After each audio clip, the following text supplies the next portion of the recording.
10వ రోజు అజయుడైన యోధుడు చివరికి పడిపోయిన రోజు. అర్జునుడు ఇప్పుడేమీ వెనక్కి తగ్గడం లేదు. ధర్మం కోసం తన కర్తవ్యానికి సిద్ధమయ్యాడు. శ్రీకృష్ణుడు తన వ్యూహాన్ని అమలు చేశాడు. శిఖండిని భీష్ముడి ముందుకు తీసుకొచ్చాడు. భీష్ముడు శిఖండిని చూసి తన ఆయుధాలను దిగేశాడు.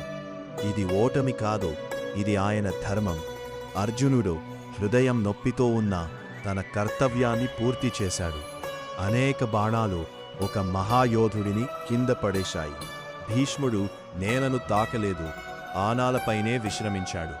మరణం కూడా ఆయనను తాకలేకపోయింది, ఎందుకంటే అది ఆయన నిర్ణయం. 2 సైన్యాలు యుద్ధాన్ని ఆపి ఆయనకు నమస్కరించాయి. అర్జునుడు భూమిలో బాణం వదిలి జలాన్ని అందించాడు. అది శత్రువు కాదు, అది భక్తి. 10వ రోజు ముగిసింది, కాని భీష్ముని మహత్వం ఎప్పటికీ నిలిచిపోతుంది.